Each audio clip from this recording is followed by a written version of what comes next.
수요 특강 917.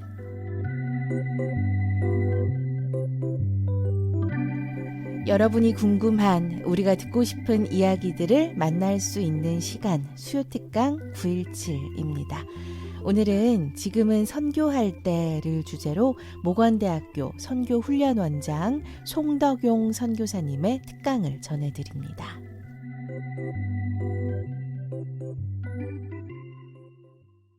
코로나 시기뿐만 아니라 더 악한 시기, 더 나쁜 환경이라 할지라도 우리는 중단할 수 없는 게 선교이고 하나님의 사명이라고 저는 생각을 합니다. 언제 그러면 선교를 해야 될까? 성경에 보면은 때를 얻든지 못 얻든지라고 말씀하고 있습니다. 상황이 좋든지 나쁘든지, 코로나 상황이든지 코로나가 지난 후든지, 건축을 할 때든지 건축 후에든지, 우리가 제일 먼저 생각해야 될 것은 하나님의 명령입니다. 교회가 종종 건축을 할 때는 선교도 쉽니다. 선교가 어느 때에 어느 시점에 가서 교회가 성장되어서가 아니라 교회가 존재 이유가 선교에 있다라고 봐야 되지 않을까, 이런 생각을 합니다. 이런 말이 있죠. 지금 감사할 수 없는 사람은 내일도 감사할 수 없다. 우리가 지금 선교할 수 없다면 내일도 선교할 수 없습니다. 그렇기 때문에 이 선교는 언제나 어디서나 어떠한 방법으로든지 지속적으로 이루어져야 될 거라고 저는 생각을 합니다. 그럼 이 선교는 어디에서 시작돼야 하는가?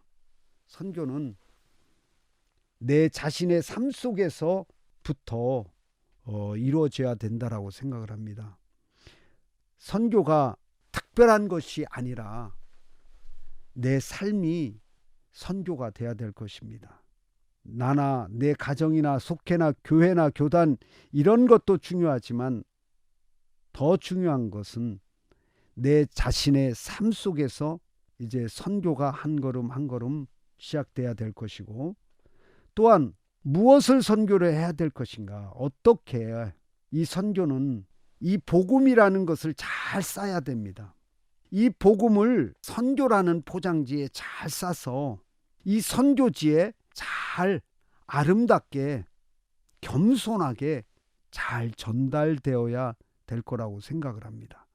이 복음을 쌓은 이 선교라고 하는 이 포장지가 행여 잘못된 걸로 싼다면 문제가 됩니다.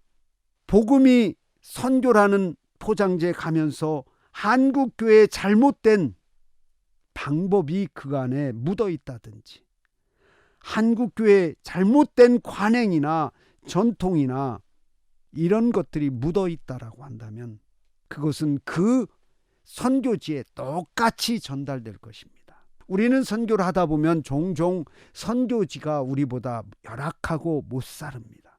그래서 자민족 우월주의가 보이지 않게 드러납니다. 우리는 선교지를 우습게 생각하는 경우가 많이 있습니다. 어쩌면 갑질 문화도 보이지 않게 포장되어 들어갈 수도 있습니다. 만약에 그렇게 됐다면 언젠가는 그 선교지가 성장되어 잘 부흥되었을 때 우리가 그렇게 전한 포장지로 인해서 우리는 많은 욕을 먹게 될 것이고, 어쩌면 그들에게 비난을 받게 될 것입니다. 어쩌면 우리는 열심히 해놓고 나서 그들에게 그러한 비난을 받지 않을까 생각을 해보게 됩니다. 중국에서는 중국의 지도자들이 그런 말을 하는데, 한국 교회는 준 만큼 컨트롤한다 라는 말들을 공공연하게 하고 있습니다.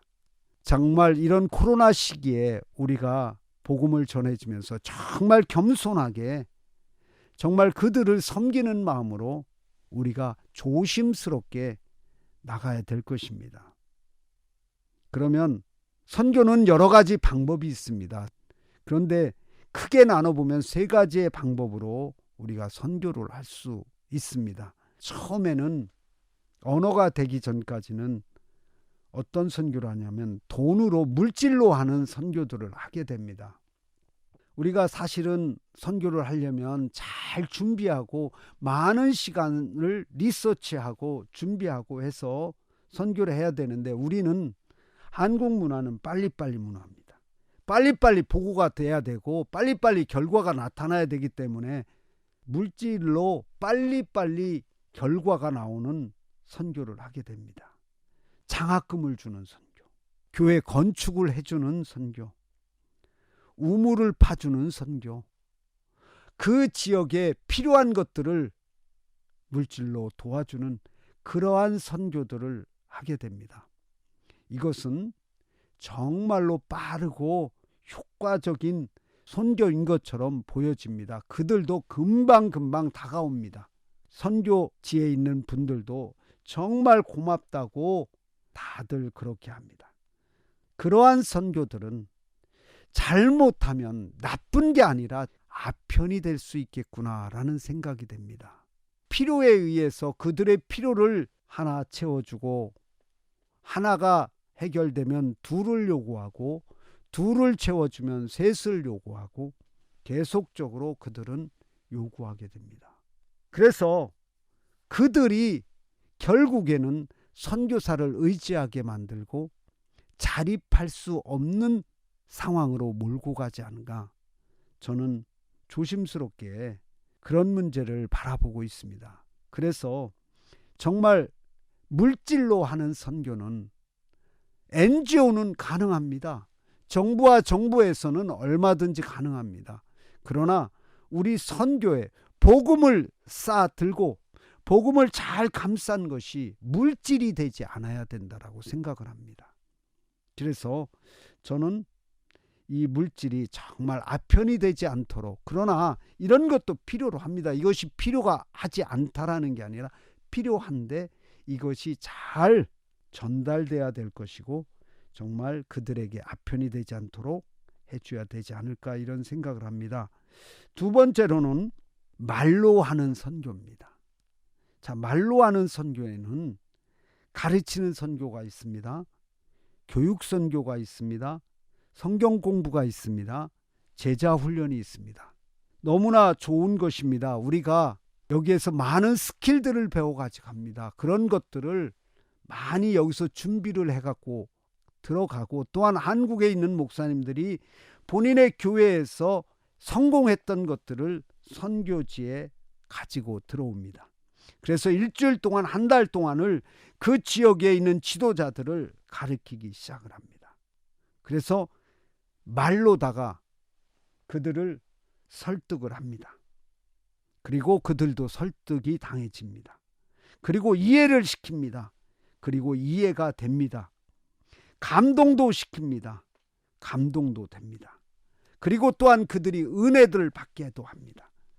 그래서 그들이 이 말로 하는 그 선교를 받아보고, 길으면 1년, 2년을 하고 짧으면 몇 주라고 며칠간이라도 이러한 말로 하는 사역을 통하여 은혜를 받게 되지만, 그러나 그들의 삶은 완전히 변화될 수가 없을 것입니다. 그것이 그들에게 은혜는 끼칠 수 있고 감동은 줄 수 있지만 그 감동과 은혜가 과연 얼마나 긴 시간이 갈까를 우리가 한번 생각해 보아야 될 것입니다. 우리가 그런 말을 하죠. 부흥회를 잘하면 2주를 가고 1주를 간다라고 합니다. 그렇게 은혜를 받고 감동은 받았지만 그것이 영원히 갈 수 없다라는 것입니다. 우리가 선교지에 그래서 이것이 그럼 필요 없는 게 아니라 이런 식의 교육과 이런 식의 전도와 이런 식의 우리의 선교들이 필요하지만 여기에 집중돼서는 안 된다라고 생각을 합니다. 이것이 하나의 방법일 수는 있겠지만 이것이 전부여서는 아니 되고, 선교는 구체적으로 제일 중요한 게 마지막으로 삶으로 하는 선교가 돼야 된다라고 저는 생각을 합니다. 삶으로 이어져야 되는 것은 정말 느립니다. 어렵습니다. 오래 걸립니다. 한 선교사가 그 지역에 들어가서 1년을 살았다고, 3년을 살았다고, 5년을 살았다고 그 사람들이 그 선교사의 삶을 배우는 게 아닙니다. 오랜 시간 살아가면서 그들과 통화되면서 그들 속에서 크리스찬들의 삶을 보여주는 겁니다. 그 선교는 많은 시간이 필요하고 많은 어려움이 필요하고 많은 고난이 필요하고 역경이 필요로 합니다. 대가를 지불해야 될 것입니다. 그래서 내 잘못된 것도 있고 내 못된 것도 있지만 그러나 장기적으로 오래 살아갈 때 그들은 평가하게 돼 있습니다. 당연히 그 삶이 100% 완벽한 건 없겠지만 그들의 마지막에 평가를 하며 그들이 그 삶을 인정하게 되고 그 삶을 따라 살게 될 것입니다. 그래서 저는 선교는 장기적으로 이루어져야 된다라고 생각하며 많은 사람들이 저에게 물어봅니다. 선교를 뭐라고 생각합니까? 라고 저를 물어올 때 저는 사자성어로 대답을 합니다. 진드감치. 여러분 진드감치 아십니까? 우리 충청도 말이라 진드감치다라는 그런 말을 저는 하고 싶습니다. 선교는 잘하고 잘못하는 것은 도토리 키재기고 많이 하고 적게 하는 것도 도토리 키재기입니다. 중요한 것은 누가 그곳에서 오랫도록 삶으로 그들에게 보여주냐는 거예요. 누가 오래 그곳에서 잘 크리스찬의 삶을 보여줬느냐가 더 중요하다라고 생각을 합니다. 그러면 이 선교를 왜 해야 될까? 내가 살기 위해서고 우리 교회가 살기 위해서고 우리 한국교회가 살기 위해서 이 선교를 해야 된다라고 생각합니다. 당연히 하나님의 명령이고 그렇지만은 중요한 것은 내가 선교를 할 때 하나님의 명령과 합일이 될 때 거기에는 참 기쁨과 소망이 있고 힘이 넘쳐나는 겁니다. 서양 선교사들이 우리 조선을 섬겨주셔서 오늘날 우리 한국의 부흥이 이렇게 일어났습니다. 이 부흥을 가지고 지금 한국교회는 중국을 선교를 했고요. 중국 선교는 지금 세계를 향해서 뻗어가고 있습니다. 그러면서 중국 선교는 이제는 2030이라는 슬로건을 내걸었습니다. 2030년까지 2만 명의 선교사를 내보내겠다라고 하는 슬로건을 내걸고 지금 중국은 내딛고 있습니다. 이것은 뭐냐? 우리 한국교회가 중국을 선교했을 때 이렇게 결과가 일어나고 있습니다. 여러분, 내 작은 힘이 우리 한국교회가 작은 힘으로 시작했던 것들이 이제는 세계 많은 나라들이 이제는 자기들이 선교하겠다고 일어나고 있습니다. 그런데 지금 이 코로나를 통하고 또한 여러 가지 상황 속에서 우리 한국교회의 선교의 실태를 한번 뒤돌아보면 2019년에는 171개국 28,039명의 선교사가 나갔습니다. 그런데 1년이 지난 2020년의 통계로는 168개국 22,259명 5,780명의 선교사가 줄어들었습니다. 1년에 5,780명의 선교사가 줄어들었다면 이제 2021년 올해 말에 통계가 나온다면 코로나를 통해서 또한 몇 명의 선교사가 얼마나 줄었을까요? 여러분, 이 선교사가 줄고 선교가 줄어든다는 것은 한국교회가 무너지고 있다는 것입니다.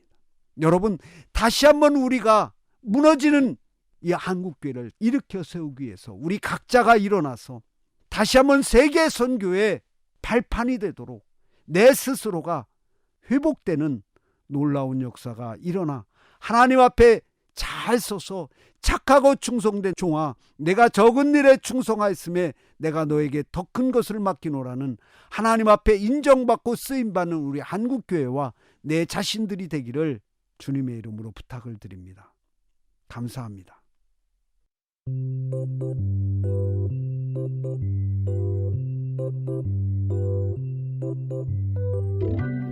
수요 특강 917. 오늘은 지금은 선교할 때를 주제로 모건대학교 선교훈련 원장 송덕용 선교사님의 특강 전해드렸습니다. 내용을 다시 듣기 원하시는 분들은요, 유튜브 오후에 만나 채널을 방문해 주시기 바랍니다.